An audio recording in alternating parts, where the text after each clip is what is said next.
Pour les TS2, j'espère que vous allez bien, que vous prenez bien soin de vous et de vos proches. Donc, je vais vous proposer de vous faire la leçon à la maison et vous pourrez aller la visionner. Donc là, vous avez le cours sur les dipôles élémentaires et leurs associations en régime sinusoïdal. Donc les trois principaux dipôles que vous devez connaître, c'est la résistance, donc qui est caractérisée par la valeur R de sa résistance en ohms, qui est représentée par un simple rectangle. Vous avez la relation bien connue de la loi d'Ohm U égale R fois I, et le déphasage entre U et I est nul. Donc, autre chose importante, la résistance a pour impédance ZR, puisqu'on verra que chaque dipôle a son impédance qui vaut grand R. Donc si vous regardez dans le paragraphe 1 juste à gauche, vous voyez que la résistance donc, est traversée par une intensité I, qui est sinusoïdale, puisque son expression dépend d'un sinus, avec oméga, qui est la pulsation, donc sinus de oméga t. Le oméga, c'est 2π fois la fréquence dans cette expression. Ça, c'était le chapitre précédent. Et la tension est elle aussi sinusoïdale. Et si vous regardez les deux expressions de U et de I qui sont données ici, donc I égale à I sinus oméga t plus phi et U égale U sinus oméga t plus phi U, vous voyez qu'elles ont la même pulsation oméga, mais il y a juste un décalage de phi U par rapport à phi I. Et donc le déphasage de phi U par rapport à phi I, c'est simplement phi de U moins phi de I. Et chaque dipôle, on va s'intéresser à ce décalage. Ça, on l'avait fait normalement en TP.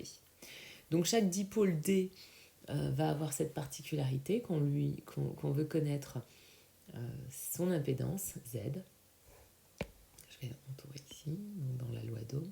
Et qu'on veut connaître la phase déphasage entre U et I. Donc pour la résistance, ça donnait ça. Maintenant, si on le fait pour un condensateur, comme dans l'exo 3 que je vous ai partagé tout à l'heure, le condensateur, lui, il est représenté par ceci. Sa capacité, c'est, la caractéristique, c'est en farad cette fois.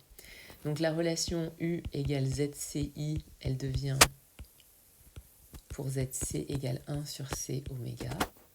Et la phase entre U et I est de moins pi sur 2. À connaître par cœur.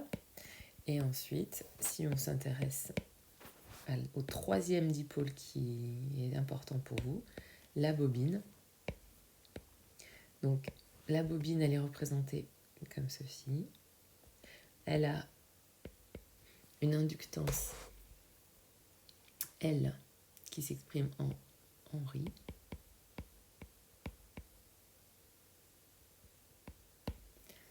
Et donc la relation, la loi d'Ohm U égale ZL I, elle se fait avec une impédance ZL qui vaut L oméga. Donc là, des relations à connaître par cœur. Et phi de U par rapport à I qui vaut plus pi sur 2. Cette fois, la tension est en avance sur l'intensité. Le moins de tout à l'heure dans le condensateur montrait que U était en retard sur I de pi sur 2. Alors que maintenant, U est en avance sur I de pi sur 2, puisque c'est une bobine. Donc la valeur positive est décrite par le fait que U est en avance sur I. La valeur négative du condensateur tout à l'heure montrait que c'était en retard. Alors si on reprend la suite, donc normalement, paragraphe 2, loi d'Ohm en sinusoïdale à bien maîtriser, l'impédance d'un dipôle c'est Z, c'est U efficace sur I efficace. La plupart du temps, on ne met pas le efficace. Quand on n'écrit rien, c'est que c'est sous-entendu, que c'est efficace. L'admittance, un peu moins à connaître, mais bon, vous pouvez savoir que c'est 1 sur Z, c'est I sur U, et c'est en Siemens ou en ohm-1. Et la loi d'Ohm, qui est vraiment très très importante à utiliser pour n'importe quel dipôle. Donc ça, c'est toujours le cas. Ensuite, donc, dans le paragraphe 3, on étudie chacun des 3 dipôles. Donc le purement résistif, on retrouve ce que je viens de dire. S'il est purement résistif, c'est la résistance pure. On a bien ZR égale R et phi de... Alors ici, dans le cours, c'est de I par rapport à U. Donc il faudra bien faire attention que quand c'est de U par rapport à I ou de I par rapport à U, c'est pas la même chose. Donc on s'est représenté par les 2 oscillogrammes de U et de I. Donc vous voyez que comme le déphasage est nul entre U et I, on dit qu'ils sont en phase. Donc le fait d'être en phase, U et I en phase, ils ont leur maximum au même moment, leur minimum au même moment, et ils passent par 0 en même temps. Donc ça, c'est le fait d'être en phase. Donc à bien connaître pour la résistance.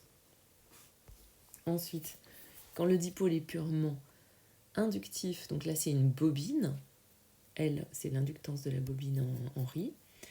La loi d'Ohm, alors instantanée, c'est U égale LDI sur DT. Et donc, avec les valeurs continues, on peut exprimer que U efficace, c'est ZLI avec ZL égale L oméga. Et phi de I par rapport à U, qui est égal à pi sur 2. Et donc, on a donc U par rapport à I, qui vaut pi sur 2. Donc, ça veut dire que U est en avance sur I. Donc là, je crois que c'est une erreur dans le cours, en fait. Il faudra rectifier, c'est bien phi de U par rapport à I qui est positif. Et donc U est bien en avance puisque il passe par 0 avant que I ne passe par 0, puisqu'il faut quelques instants plus tard, ici, vous voyez que I qui est en rouge, ne passera par 0 que quelques instants après. Ensuite, pour le dipôle purement capacitif, on retrouve bien ZC égale 1 sur C oméga et phi de U par rapport à I égale moins pi sur 2. Donc c'est l'inverse. Vous remarquez aussi que je vous ai donné ce qu'on appelle une représentation en vecteur de Fresnel. Donc pour représenter ce déphasage de pi sur 2 entre U et I, donc qui est moins pi sur 2 entre U et I, on représente par un vecteur de Fresnel. Donc ça veut dire que on s'est placé, on va le faire en bleu plutôt, on s'est placé sur un axe vertical pour représenter le vecteur U, et on se place donc à moins pi sur 2. Pourquoi moins pi sur 2 ? Parce que ici, souvent, on prend comme sens positif le sens des aiguilles d'une montre, et donc moins pi sur 2 de U par rapport à I. Ça va aller dans l'autre sens. Donc là, vous avez I en rouge. Et on a bien un angle de pi sur 2 puisque c'est 180 degrés. Alors, pour l'association des dipôles, je vous propose qu'on fasse une autre vidéo. Donc, apprenez bien ces relations d'impédance de Z pour la résistance, le condensateur, la bobine et les différents déphasages à savoir représenter.